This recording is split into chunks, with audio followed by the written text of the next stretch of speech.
And it fits within the book as a whole, as Revelation 5:5 plays off of Genesis 49 and Numbers 24, and Jesus referring to himself as the bright morning star at the end of the book. Both Revelation 5:5 and 22:16 have a really good chance that their root of David phrases in them are tied to the Virgo constellation as well. Romans 15:12 has Paul citing Isaiah 11:10 with the root of Jesse.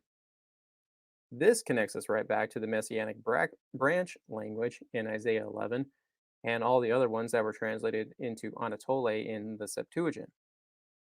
Their connection to Virgo is very possible because she is depicted holding a palm branch in her right hand and grain in her left.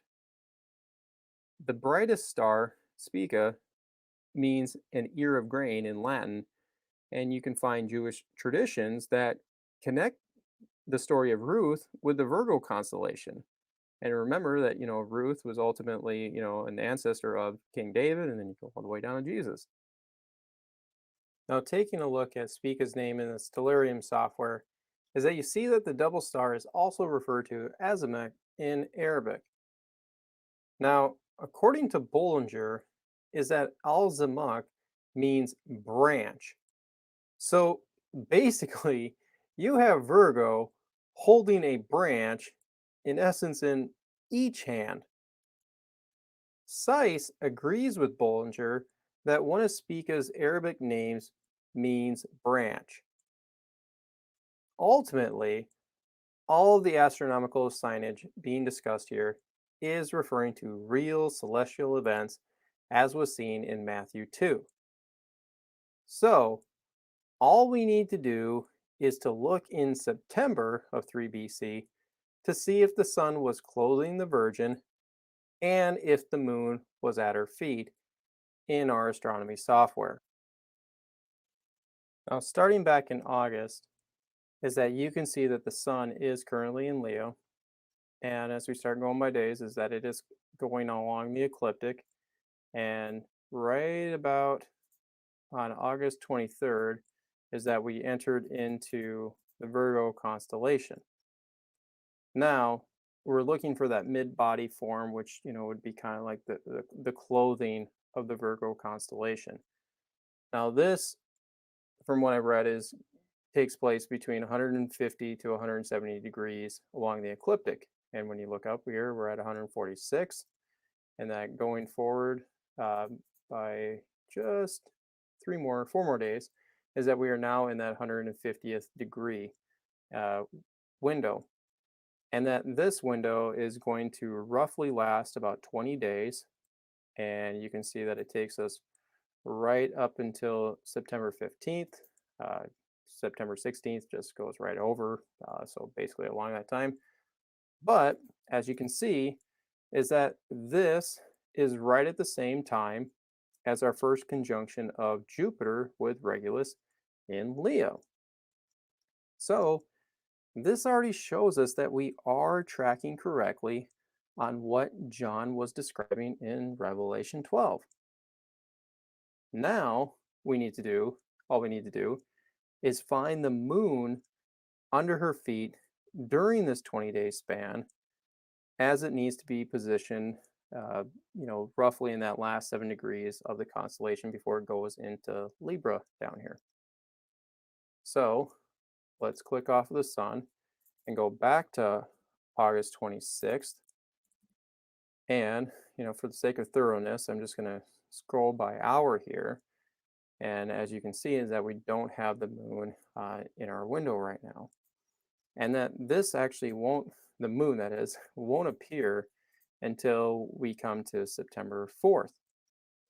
Now, we keep going by the hours that you can see the moon kind of roughly going with the ecliptic, same as the sun does. And there it is in Leo. But you can see it's starting to move further down Virgo now. Here we are at September 9th. The moon's getting pretty close there.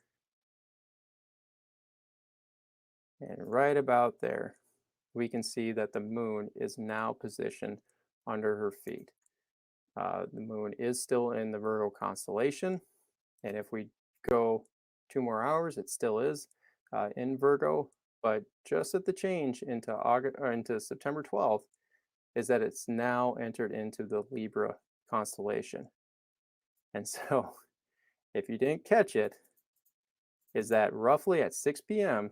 at the change of the day in the according to the Jewish calendar, is that Jesus was born on 9/11, right at or after 6 p.m. This matches Luke's description that the shepherds were out at night when an angel appeared to them and said that their Messiah had been born this day. By night and this day reminds us that the Jewish day began in the evening at 6 p.m. And noticing that we have a crescent moon here being under her feet means that this is also a change in the Jewish months.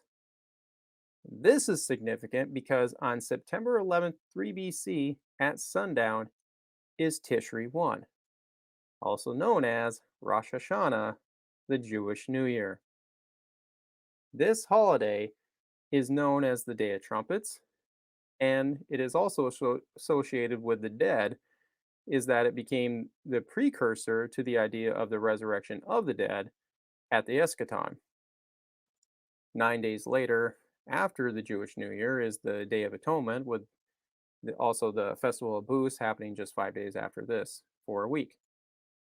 This is likely what Paul was alluding to in 1 Corinthians 15:52, with the dead rising at the sound of the last trumpet. Outside of the trumpets is that this day was also a day of shouting and praising of Yahweh in heaven, which offers a little more insight into Luke's story, as numerous angels were described praising God upon Jesus' birth. This idea carried into Rabbinic Judaism, as seen in our earlier reference about the tradition of the patriarchs being born and dying on the same day. And some of them said that this happened in Tishri for all the patriarchs, along with other key events like creation, Joseph's release from prison in Genesis 41:1, and his installment as the second authority over all of Egypt. And also that the world is expected to end in Tishri with the coming of the Messiah. Rabbis would get this idea from the flood story, as the waters dried up and the world had been officially cleansed and rebooted on Tishri 1. Now, I can imagine some of you are thinking, yeah, but it says the first month, first day, not the seventh month. True, but that gets reconciled in Exodus 12 with the institution of Passover, as God shifted the calendar by 6 months. It wasn't until the exile that the name of the months were adopted in. Before that, they were just all numeric. So, at the first Passover, God said that the seventh month is now the first month. So, the world was completely cleansed on Tishri 1, which makes a lot of sense if God created it on that day, or as in some rabbinic traditions say that Adam and Eve were created on that day. So day 6 was Tishri 1 to them. But the flood narrative also began to be known as Noah's birthday, because Genesis 7:11 says that Noah was 600 when the flood started, but 601 when the flood finished on Tishri 1. So since Noah was seen as a redeemer of the world, is that that concept also fed into the expectation of the Messiah's arrival, i.e. his birth, in Tishri 1 as well. It also became the day that Israel, when it was united and later divided off as southern Judah, inaugurated their kings and held their final coronation ceremony, as seen with Solomon, Jehu, and Joash. So there's a lot of background information that we can appreciate even more now in the Lucan account, and see that John picked up on all of that and gave us the exact day and 20-minute window for Jesus' birth. Simeon. Check out this channel. The link to this channel will be in the description. This is just a preview of it.